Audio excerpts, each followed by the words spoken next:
The Cavs have a major decision to make when it comes to Koby Altman and Kenny Atkinson discussing what they want as far as the roster goes and if Georges Niang fits this team. Donovan Mitchell talked about Georges Niang. Fans have talked about Georges Niang.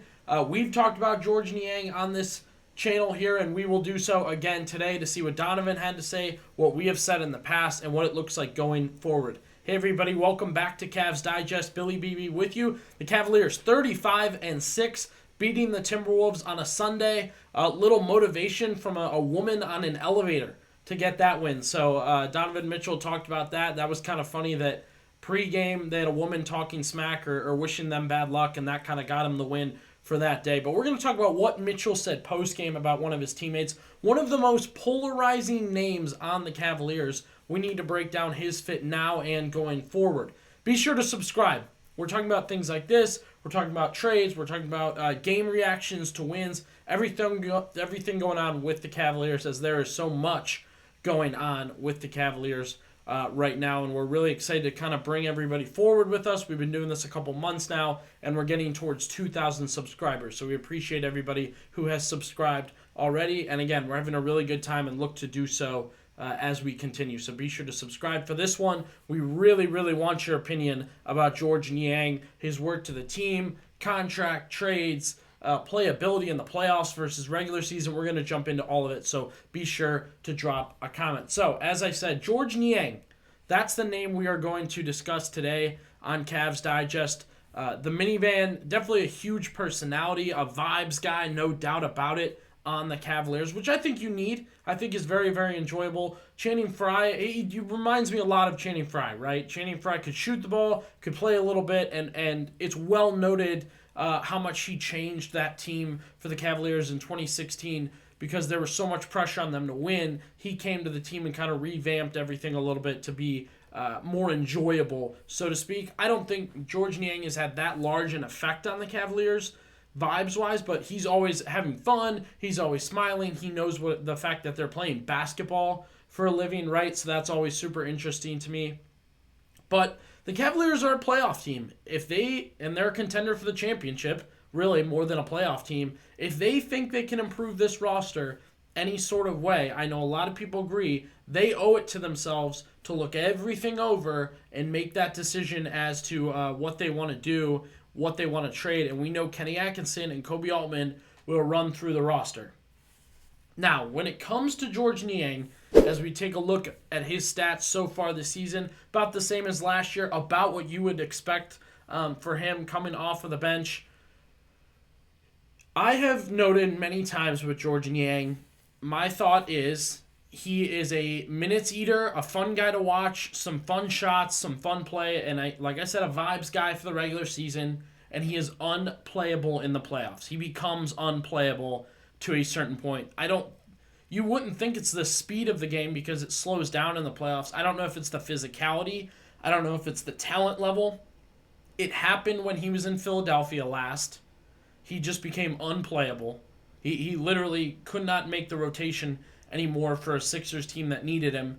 And then it happened last year, right? In that first round, the Cavaliers had to go to Marcus Morris, had to give Tristan Thompson more minutes because Niang wasn't hitting his threes, and he's not necessarily a great rebounder and or down low, aggressive defender. So they switched over to Marcus Morris, who actually ended up playing really well. That was my personal feeling on him last year and heading into this season. So it's hard for me when I see Niang play well to kind of think, oh, here he is. This is the real Georges Niang, when I have more evidence that, yeah, he's good in the regular season, but when the playoffs come around, he's not that great a player. He works his way out of the rotation. He becomes unplayable, literally.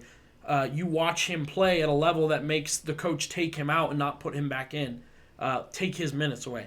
Now, something Donovan Mitchell said after the win against the Timberwolves kind of made an impression on me, and I'd like everybody to see it if they didn't see it, and kind of give their opinion again below down in the comments. Got it. Waiting for a technical. Donovan, a double-double for George tonight. Kenny shouted him out as just the best defensive player on the floor out there. Like, what do you make of just how great he was? I mean, he does whatever's asked of him. You know, he's our heart and soul. He's our laughter, as you've seen. He's our energy. You know, he's our steady guy. He does it all. And then on nights like tonight, you got Evan out, get you 10 boards. I mean, offensively, back cuts, getting to the rim, different things like that, knocking down shots, being there. He does it all. You know, he's an unsung hero tonight and of our team all year. You know, I think he's, you know, you've seen it in nights like tonight where the stats, you know, if people just look at the stats, they see it. But like he's been like this for us all year. What do you see from him in terms of the improvements on that end of the floor?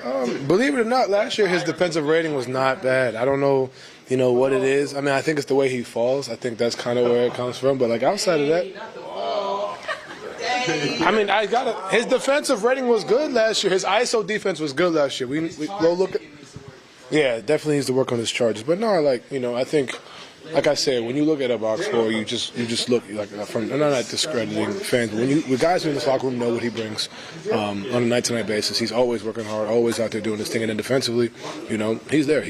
When he reads, he's physical. He's doing the ball pressure, like doing all the little things. So I don't think we trip. I damn sure don't know damn sure don't think he trips about that either. But, you know, it's great to see like nights like tonight for him.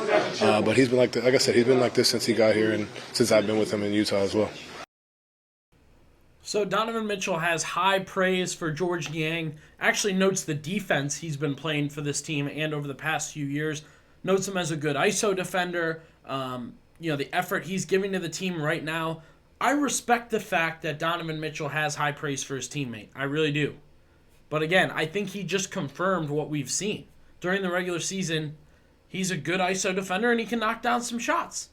That's what he is during the regular season. I think it's really great. And he's a guy helping you win 35 games because he plays well in regular season basketball. And on a night where other teams can't get up, he's coming off the bench and really going at it with some guys. However, once again, when you hit the playoffs, he is not a guy that can hang with the best of them. He's just not. He plays himself out of these situations, and he hasn't played well enough in the past to prove he's ready to go for a, in the past what has been, let's win a playoff series. Now it's let's win a championship. That's where this team's at now.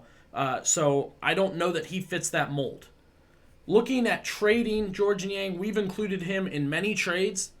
He has an $8 million contract for this year and next year. That is an extremely tradable contract. Very tradable contract.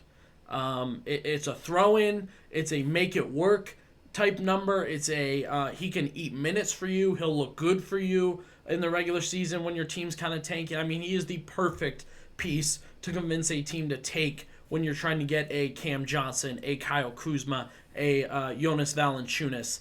I mean, that's just clear. And that's the facts with George Niang. So I've given my opinion. Donovan Mitchell's given his opinion. And we've given the facts as far as salary, contract, playoff fit, and stats. Now it's time to get your opinion. Drop down in the comments. Let us know what you think about the Cavs possibly keeping George Niang this season. Is he a trade piece? Is he let's give him one more shot in the playoffs? Is he we know exactly what he is, but let's keep him anyway for the vibes? I want to know what you think. Drop down in the comments and be sure to subscribe to Cavs Digest.